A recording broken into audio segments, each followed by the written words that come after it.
అమెరికాలో శాశ్వత నివాసం కావాలా నాయనా? $5 మిలియన్ కావాలి మరి. ఎవరికైనా సరే అమెరికా అంటే కలల సౌధమే. అలాంటి కలల లోకంలో శాశ్వత నివాసం కావాలని కోరుకోని వాళ్ళు ఎవరైనా ఉంటారా అంటే ఎవ్వరూ ఉండరు. అయితే ట్రంప్ అధికారం చేపట్టాక కొత్త రూల్స్ ని తీసుకొస్తున్నారు. తన మార్క్ పాలన ఎలా ఉంటుందో ఆల్రెడీ చూపిస్తున్నారు. ఆల్రెడీ ఇప్పటికీ కొంతమంది అక్రమ వలసదారులు తిరిగి వారి వారి స్వస్థలాలకు పంపించేశారు. ఇక ఏరివేత కార్యక్రమం పూర్తయ్యాక ఒక కొత్త పథకాన్ని అమలు చేయబోతున్నారు ట్రంప్. అంటే సంపన్న పెట్టుబడిదారులను తమ దేశానికి వచ్చేలా ఆకర్షించే ప్రయత్నం చేస్తున్నారు. అదేంటో ఈ రోజు చూసేద్దాం. అమెరికాలో శాశ్వతంగా ఉండాలంటే అక్కడ గ్రీన్ కార్డ్ చాలా అవసరం. గ్రీన్ కార్డ్ కోసం ఎన్నో తిప్పలు పడి పడి తెచ్చుకున్న వాళ్ళను మనం చాలా మందిని చూసాం. అయితే ఇప్పుడు ఆ గ్రీన్ కార్డ్ విషయంలో అమెరికా కొత్త నిబంధనలను తీసుకొస్తోంది. ఇక ఇప్పుడు అమెరికాలో శాశ్వత నివాసం, అదేనండి పౌరసత్వం కావాలనుకునే సంపన్న విదేశీ వలసదారుల కోసం ఒక కొత్త పథకాన్ని ప్రకటించారు అమెరికా అధ్యక్షుడు డొనాల్డ్ ట్రంప్. ట్రంప్ ప్రవేశపెట్టిన ఆ పథకం పేరు గోల్డ్ కార్డ్. దీన్ని కాస్ట్ అల్లాటప్ప కాదు, $5 మిలియన్ పెట్టి ఆ గోల్డ్ కార్డ్ ని కొనుక్కోవాలి. అంటే మన కరెన్సీలో అక్షరాల 44 కోట్లన్నమాట.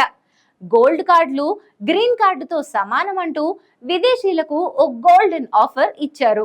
ఈ గోల్డ్ కార్డు విధానం వలన అమెరికాలో ధనవంతుల సంఖ్య పెరిగి ఆర్థిక వ్యవస్థ బలపడుతుందని ట్రంప్ ఆలోచనగా ఉంది. అంటే సంపన్న పెట్టుబడిదారులను ఆకర్షించే తెలివైన ప్రణాళిక ఇది. అంటే ఇన్ని కోట్ల పెట్టుబడులు పెట్టి సంపన్నులు అమెరికా వెళ్లి శాశ్వత నివాసం ఏర్పరచుకొని అమెరికాకు పన్నులు చెల్లిస్తూ కొత్త ఉద్యోగాలు సృష్టించే వాళ్ళు లాభపడుతూ అమెరికాను లాభాల పాటలో తీసుకెళ్తారు అన్నది ట్రంప్ భావన. ఈ సంపన్న పెట్టుబడిదారుల కోసం 35 ఏళ్లుగా అమల్లో ఉన్న వీసా పాలసీని కూడా మార్చడానికి రెడీ అయ్యారు ట్రంప్. మరో 2 వారాల్లో EB-5 వీసాను పూర్తిగా తొలగించి గోల్డెన్ కార్డ్ వీసాను అమలు చేయనున్నట్లు వాణిజ్య మంత్రి హువర్డ్ లత్నిక్ తెలిపారు. EB-5 వీసా ప్రాసెస్ అనేది 1900లో అమెరికా కాంగ్రెస్ ఆమోదించింది. అయితే వీసాల వలన అవినీతి అక్రమాలను అరికట్టడానికి, అడ్డుకట్ట వేయడానికి ఈ గోల్డ్ కార్డ్ పద్ధతిని తెచ్చామంటున్నారు ట్రంప్. అమెరికాలో $10 లక్షల పెట్టుబడి పెట్టి కనీసం 10 మందికి ఉపాధి కల్పించే యజమానులకు ఇప్పటి వరకు EB-5 వీసాలను జారీ చేస్తున్నారు. అయితే హోమ్లాండ్ సెక్యూరిటీ విభాగం జారీ చేసిన ఒక్క రిపోర్ట్ ని చూస్తే 2021 సెప్టెంబర్ నుంచి 2022 సెప్టెంబర్ 30 వరకు, అంటే ఏడాది వ్యవధిలో దాదాపు 8,000 మంది ఈ వీసాలు పొందారు.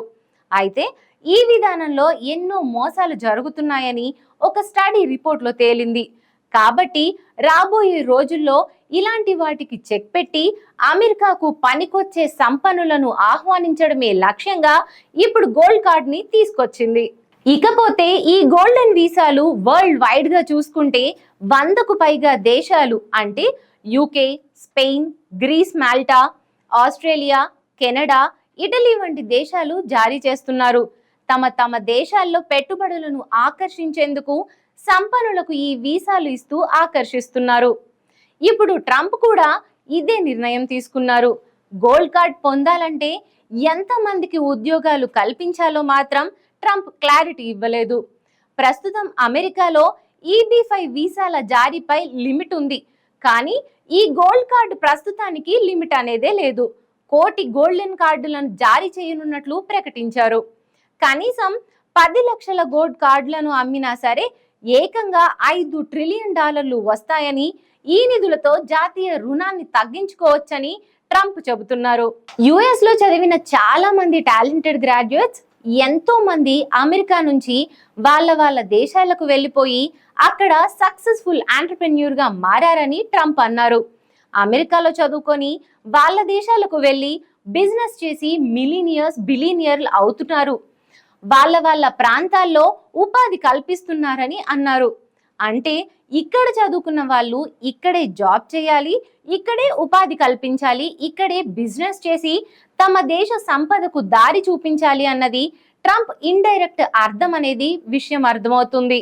ఏదేమైనా అమెరికా అప్పు చూస్తే 36.22 ట్రిలియన్ డాలర్స్ ఉంది. మరి ఈ మాత్రం గోల్డ్ కార్డ్ ఆఫర్స్ ఇస్తేనన్నా అమెరికా అప్పు తీరుతుందేమోనని ట్రంప్ ప్లాన్ ఏమో చూడాలి.